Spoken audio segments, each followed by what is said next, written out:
Hey, good morning, my friends. MLive Chief Meteorologist Mark Torregrossa with the MLive Morning Weather Update. Let's get to it. We see some changes.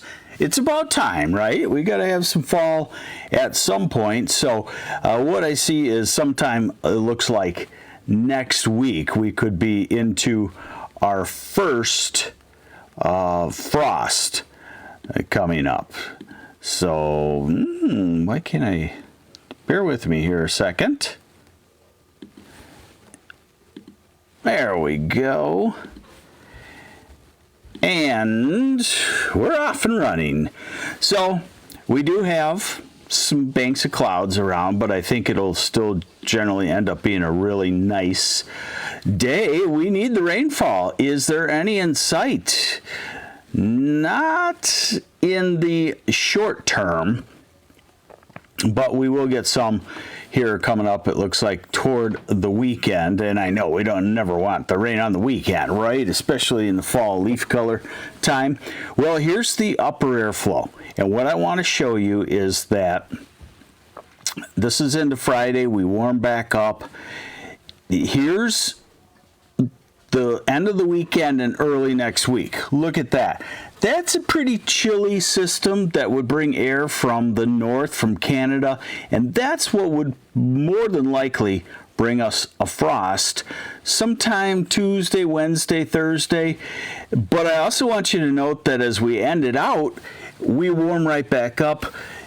But this will be short-term kind of warm-ups and cool-downs, because notice the different nature of the upper air flow. It's getting kind of wavy, up and down, and that means we're starting to get into our fall storm pattern. All right, let's look at the radar forecast. That's it. Maybe a couple of spritzels today across the thumb and across the southeast. Otherwise, it is dry. So let's just keep looking, see if we can find any rainfall. Of course, there is Hurricane Milton, which is going to be a major hurricane for the west coast of Florida, and heading toward Tampa, an area that has not really seen a direct hit of a hurricane in recent years.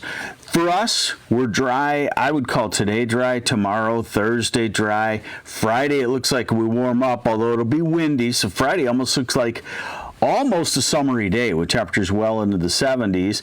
We get into the weekend. Saturday looks dry. And then here's Sunday, is that storm system trying to form over us, probably not juiced up with a lot of moisture. And then behind it, you can definitely see a cool pocket just for a couple of days early next week. That wears off, and we go right back into probably not 70s, but we go right back into 60s more than likely. So it's 60s south half today, 50s north half, definitely fallish. Same pattern, temperature regime for tomorrow. Thursday, we're in the 60s.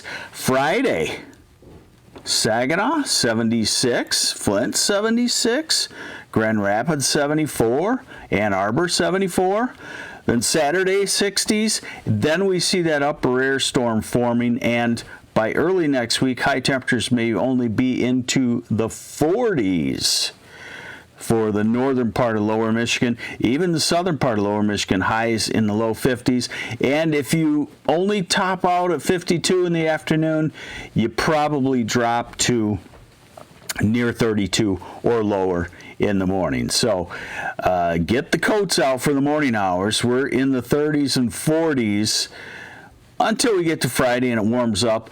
And then let's just fast forward to next week, Tuesday, mid-30s, mid to upper 30s, all the way down into Ohio and Indiana. And Wednesday, temperatures in the mid-30s, and this is Thursday morning.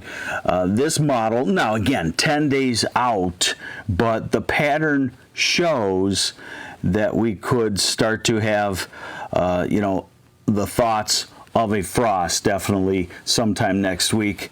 It would be mid-October then, and it would certainly be, about normal of current, last 5-year decade type pattern, and of course it'd be about a week to 2 weeks later than normal compared to, if you look at the 1960 to 1990s type normals.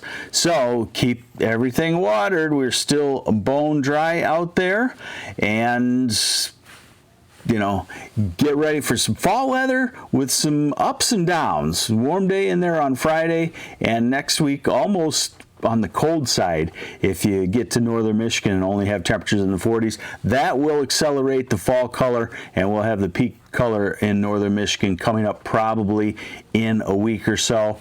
It looked like maybe it was about 20 or 30% changed this weekend. Thanks for joining me on the MLive Morning Weather Update. I'm MLive Chief Meteorologist Mark Torregrossa. Have yourselves a great day. Bye.